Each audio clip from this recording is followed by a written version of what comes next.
Fakta sejarah 30 tahun terakhir, 70% perang ada di negara penghasil fosil oil. Apakah ini ketidaksengajaan? Sebuah fakta lain adalah jumlah manusia di bumi saat ini mencapai 7 miliar. Spesies manusia itu dalam hitungan 100 tahun ke depan akan menggandakan jumlahnya. Saat ini, dengan angka 7 miliar manusia, alam baru menghasilkan bahan untuk hidup layak hanya bagi 4 miliar manusia. Manusia baru bisa menyuplai separuh kelayakan hidup manusia dalam mengelola alam tadi. Maka banyak negara yang berpikir bahwa 100 tahun ke depan bagi mereka penting untuk menguasai bahan untuk hidup atau ketahanan untuk survivalnya sebuah negara. Survival insting mereka mengetahui bahwa mereka harus mengendalikan dalam tanda petik apa yang menjadi dasar hidup utama, yaitu minyak bumi. Sebelum energi terbarukan bisa memproduksi dengan murah, maka fosil oil masih jadi tumpuan utama. Itulah dasar fakta data kaum akademisi menganalisa 30 tahun terakhir pergolakan peperangan selalu terjadi di negara penghasil fosil oil atau BBM, bahan bakar minyak, karena rebutan mengendalikan minyak bumi oleh hegemoni. Jadi perang tersebut adalah man-made disaster, bencana ciptaan manusia. Dengan sengaja diciptakan ketidaknyamanan, ketakutan sehingga daerah tersebut bisa ditaklukkan, bisa dieksploitasi. Ada economic assassin, juga ada economic contrador, penaklukan ekonomi dengan menggunakan cara militer di belakangnya. Tidak banyak negara yang memainkan strategi ini, hanya Amerika, Cina, Rusia, Inggris, dan Jerman. Mereka sangat pintar dan powerful. Apa buktinya? Kelimanya adalah penguasa perdagangan dunia dan mata uang mereka, euro ditambah euro, adalah menguasai dunia. Cara berpikir dan bertindak mereka menggunakan konflik, divide et impera, dan itu terbukti efektif. Itu taktik perang kuno yang telah diterapkan sejak zaman Macedonia, Kekaisaran Romawi, bangsa Viking sudah menggunakan dalam penaklukan sebuah wilayah. Data statistik perminyakan dunia menyatakan bahwa 30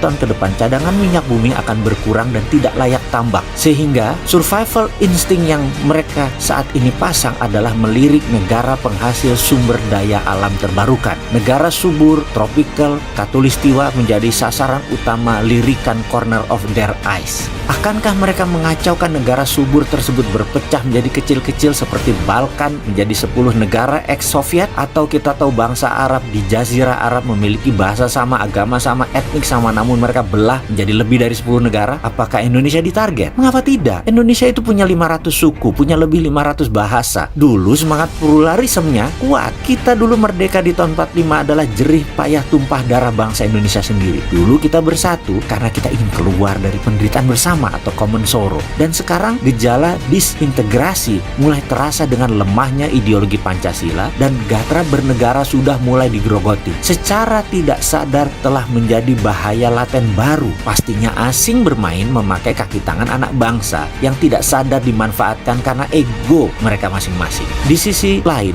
kebersatuan Indonesia berkurang jauh. Residu 0102 masih bertebaran di mana-mana. Residu 2017 Ahok dengan 212 masih tersisa. Sekali lagi, di tahun 45 kita bersatu karena menderita bersama. Sekarang kita tidak bersatu banget karena tidak menderita bersama lagi, karena ada sebagian yang sudah senang. Siapa saja yang sudah senang? Yang sudah senang adalah terutama pejabat, politikus yang dapat jabatan, dan para orang kaya lama. Kelompok kecil minoritas pengendali ekonomi sejak zaman Orba, mereka masih senang. Namun mayoritas masih susah ekonominya. Jujur, saat ini Indonesia kehilangan sila kelima, yaitu keadilan sosial bagi seluruh rakyat Indonesia. Ini harus ada solusinya. Ada teori bagus yang disarankan oleh futurolog Profesor John Naisbitt yang sebaiknya dipegang oleh pemerintah sekarang, yang namanya secepat mungkin menciptakan common happiness atau bahagia bersama. Inilah yang membuat bangsa Indonesia bersatu. Kita harus memiliki mimpi yang sama. Saat ini kita tidur di tempat tidur yang sama, tapi mimpinya beda. Itulah yang terjadi. Sekarang kita harus samakan mimpi kita. Bagaimana menciptakan senang bersama dengan mimpi yang sama, dengan satu rasa? Kita harus menciptakan misalnya propaganda baru. Misalnya Indonesia menjadi tuan rumah Olimpiade musim panas 2032, atau Indonesia tuan rumah World Cup Soccer